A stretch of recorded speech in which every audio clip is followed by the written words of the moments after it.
الحمد للہ نحمده ونصلي على رسوله الكريم اما بعد اعوذ باللہ من الشیطان الرجیم بسم اللہ الرحمن الرحیم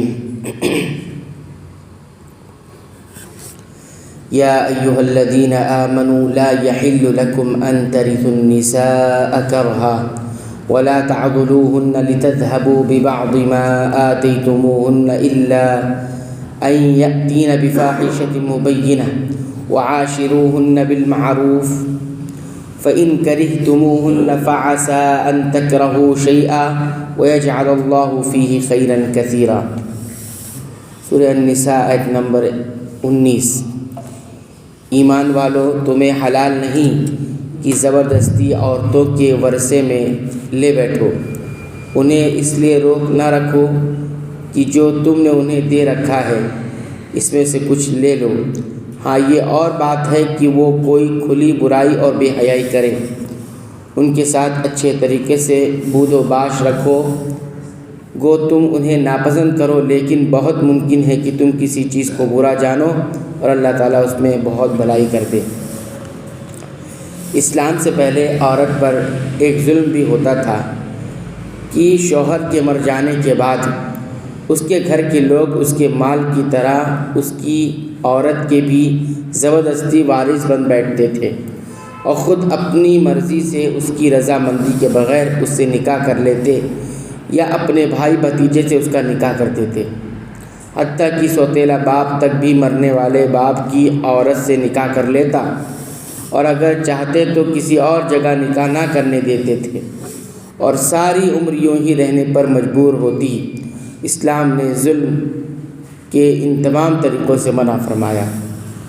ایک ظلم یہ بھی کیا جاتا تھا کہ اگر خاوند کو پسند نہ ہوتی اور وہ اس سے چھٹکارا حاصل کرنا چاہتا تو از خود اس کو طلاق نہ دیتا، بلکہ اسے خوب تنگ کرتا تاکہ وہ مجبور ہو کر حق مہر جو خاوند نے اسے دیا ہوتا از خود واپس کر کے اس سے خلاصی پانے کو ترجیح دیتی۔ اسلام نے اس حرکت کو بھی ظلم قرار دیا۔ کھلی برائی سے مراد بدکاری یا بدزبانی اور نافرمانی ہے۔ ان دونوں صورتوں میں اجازت دی گئی ہے کہ خاوند اس کے ساتھ ایسا رویہ اختیار کرے کہ وہ اس کا دیا ہوا حق مہر واپس کر کے خلا کرانے پر مجبور ہو جائے، جیسا کہ خلا کی صورت میں حق مہر واپس لینے کا حق دیا گیا ہے۔ یہ بیوی کے ساتھ حسن معاشرت کا وہ حکم ہے جس کی قرآن نے بڑی تاکید کی ہے، اور احادیث میں بھی نبی صلی اللہ علیہ وسلم نے اس کی بڑی وضاحت کی ہے کہ مومن مرد یعنی شوہر مومنہ عورت بیوی سے بغض نہ رکھے۔ اگر اس کی ایک عادت اسے پسند ہے تو اس کی دوسری عادت بھی پسندیدہ ہوگی۔ عورتوں پر ظلم کرنے اور بچوں کی زندگیاں خراب کرنے کے لیے اس کے علاوہ اس طرح یہ اسلام کی بدنامی کا بھی باعث بنتے ہیں کہ اسلام نے مرد کو طلاق کا حق دے کر عورت پر ظلم کرنے کا اختیار اسے دے دیا۔ یوں یہ اسلام کی ایک بہت بڑی خوبی کو خرابی اور ظلم باور کرایا جاتا ہے۔ وَإِذَا أَرَدْتُمُ اسْتِبْدَالَ زَوْجٍ مَّكَانَ زَوْجٍ وَآتَيْتُمْ إِحْدَاهُنَّ قِنطَارًا فَلَا تَأْخُذُوا مِنْهُ شَيْئًا أَتَأْخُذُونَهُ بُهْتَانًا وَإِثْمًا مُّبِينًا۔ اور اگر تم ایک بیوی کی جگہ دوسری بیوی کرنا ہی چاہو اور ان میں کسی کو تم نے خزانے کا خزانہ دے رکھا ہو تو بھی اس میں سے کچھ نہ لو، کیا تم اسے ناحق اور کھلا گناہ ہوتے ہوئے بھی لے لو گے؟ تم اسے کیسے لے لو گے؟ خود طلاق دینے کی صورت میں حق مہر واپس لینے سے نہایت سختی سے روک دیا گیا ہے، یعنی کتنا بھی حق مہر دیا ہو واپس نہیں لے سکتے۔ اگر ایسا کرو گے تو یہ ظلم یعنی بہتان اور کھلا گناہ ہے۔